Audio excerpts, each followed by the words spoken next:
Bom, eu quero começar esse nosso papo de fradinho deixando claro que todos os fatos aqui nesse vídeo expostos sobre a Igreja da Cientologia foram fartamente divulgados anteriormente por meio de documentários, artigos de jornais e de revistas, além de fartamente postados em sites e redes sociais as mais diversas, espalhadas pela internet. Assim, coube apenas a este nosso papo de fradinho a tarefa de aqui coletar e reproduzir tais fatos que são de domínio público. Bom, dito isso, vamos ao nosso tema.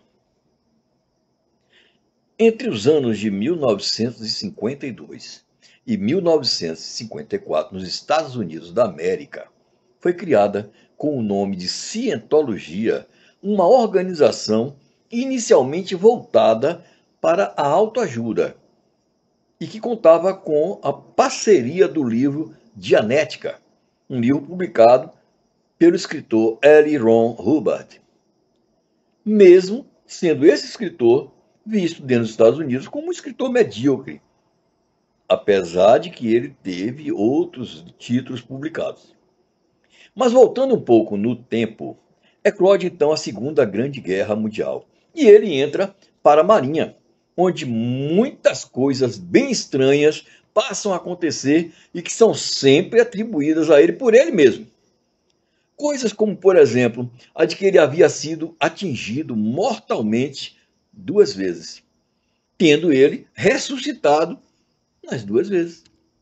Esse fato seria mais tarde completamente desmentido pela própria Marinha. Terminada a guerra, ele começa então a frequentar os mesmos lugares de vida noturna que eram frequentados pelos artistas do cinema americano. E a partir desses contatos, ele então resolve fundar um grupo ao qual ele dá o nome de Cientologia e coloca o seu livro Dianética como sendo o livro de orientação dessa organização. Mas então, o que se refere a esse livro? Bom, nesse livro fica evidenciado que todas as pessoas são sujas mentalmente e que trazem dentro de si o que ele denominou de tetã, ou seja, a nossa alma. E que sem fazermos a limpeza pela cientologia do nosso tetã, se torna impossível assimilarmos o que seja bom ou ruim. E então as coisas vão se acumulando dentro de nós e com o passar do tempo serão convertidas em grandes danos, como por exemplo as doenças mentais. Desta forma, a cientologia surgiu como um meio alternativo de oferecer aos tetanos, que é como ele nomeia os humanos, uma eficiente limpeza. A princípio, a cientologia nasce, como eu disse, como sendo uma organização. Mas com o passar do tempo, surgiu um grave problema. É que pelas leis norte-americanas, toda organização tem que pagar seus impostos. E aí o Tesouro americano começa então a investigar a cientologia por sonegação de impostos. Ao mesmo tempo em que o FBI desenvolve também uma investigação pelo exercício ilegal da medicina psiquiátrica. Foi então que ele, para fugir dessas investigações, teve a maravilhosa ideia de resolver transformar a organização em igreja, já que as igrejas são isentas de impostos. E quanto ao exercício de medicina mental, ele também escaparia se fosse transformado em igreja. Haja visto que, como igreja, deixaria de ser exercício de medicina para ser visto apenas pela fé de cada tetano. Dessa maneira, o livro Dianética deixou então de ser um livro de autoajuda psiquiatra e passa a ser o principal orientador da igreja, ou seja, a Bíblia da Cientologia. Além do livro, ele insere na igreja uma tal de audição obrigatória, e isso a todos os frequentadores. E para essa atividade, os auditores passaram a se utilizar de um equipamento eletrônico chamado emitter. Na verdade, não passa de um polígrafo e que tem a função de medir o grau de estresse dos seguidores. A questão é que no momento em que irá se submeter a essas tais audições, o seguidor da igreja assina uma declaração pela qual ele não só permite que toda audição seja gravada e filmada, como também abre mão de todo e qualquer direito, de todo e qualquer questionamento futuro, dentro ou fora de juízo. Tal declaração tem aberto diversos momentos de verdadeira chantagem. E isso porque a cientologia ameaça revelar as declarações íntimas diante da vontade do seguidor em deixar a igreja.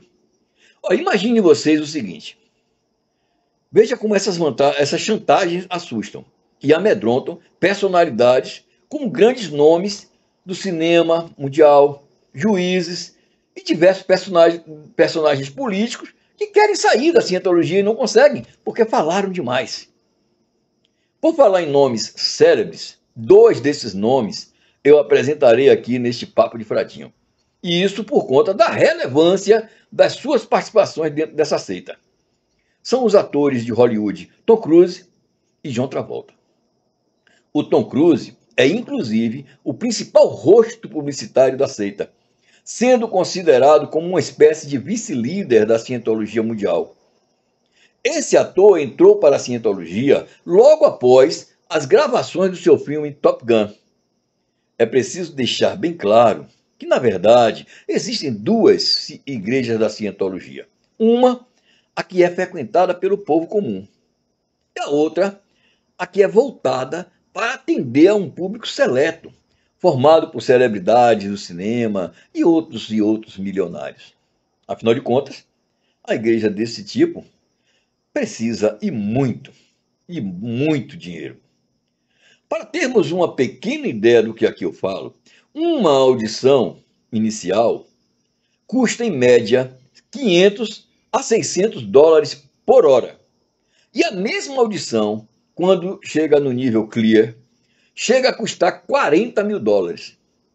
E para que o seguidor possa ir do nível inicial ao clear, são necessárias ultrapassar 12 níveis, sendo que cada nível pode, a critério da igreja, ser repetido por diversas vezes, já que se destinam a um processo de limpeza do tetã. Bem, como aqui eu falei sobre o Tom Cruise, mais um outro ator famoso, muito importante e influente dentro da cientologia é o John Travolta. Esse ator, que ficou famoso pelos seus personagens vividos nos filmes Grease e Os Embalos de Sábado à Noite, protagonizou dentro dessa seita um momento dos mais tristes e que nos mostra até onde pode chegar uma eficiente lavagem cerebral. Em 2 de janeiro de 2009, morreu o adolescente Jet Travolta, filho do John Travolta.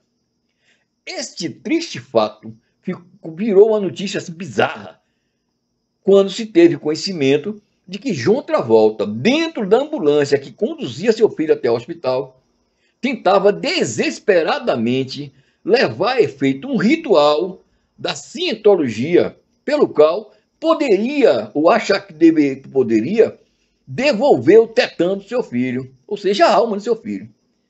Ou seja, ele estava tentando ressuscitar seu filho, que já estava em óbito.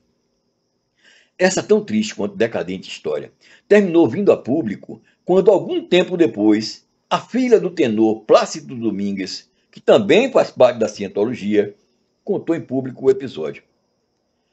Em 1986, o criador da Igreja da Cientologia morreu, e então assume seu cargo o seu, até então, vice-presidente, David Miscavige. O fato curioso é que, além de tantas e tantas bizarrices, essa igreja ainda é altamente contraditória em sua essência teológica, já que eles declaram abertamente que não acreditam em Deus nem em Jesus Cristo. Mas, paradoxalmente, todos os seus templos são encimados pela cruz cristã. Bom, para ir finalizando esse nosso papo de fradinho, eu quero mostrar a vocês algumas das orientações dos chamados participantes, da Igreja da Cientologia, ou seja, uma orientação aos seus tetanos. Evitarás a sociedade. É preciso manter distância do mundo exterior. Quando estão se preparando para alcançar os níveis mais altos da cientologia, os fiéis não podem ver TV, ouvir rádio, ler jornal, entrar na internet, usar o telefone, nem falar com pessoas de fora da seita. Não acreditarás em Deus. A cientologia despreza as outras religiões e acredita que Deus, Jesus Cristo, Buda e Maomé, entre outros, são fraudes, invenções que foram implantadas nos tetanos para deixá-los confusos. Manterás silêncio no parto, para evitar que o bebê sofra traumas psicológicos ao sair do útero. A mãe e os médicos devem ficar em silêncio. O ato sexual deve ser silencioso. Mentirás e manipularás. É legítimo usar todo e qualquer método necessário para silenciar, por meio do medo, os inimigos da cientologia. A única maneira de controlar as pessoas é mentir para elas. Combaterás a psiquiatria. Os psiquiatras são culpados por todas as mazelas do mundo, pois seus tratamentos deixam as pessoas malucas. A religião é contra remédios antidepressivos e calmantes.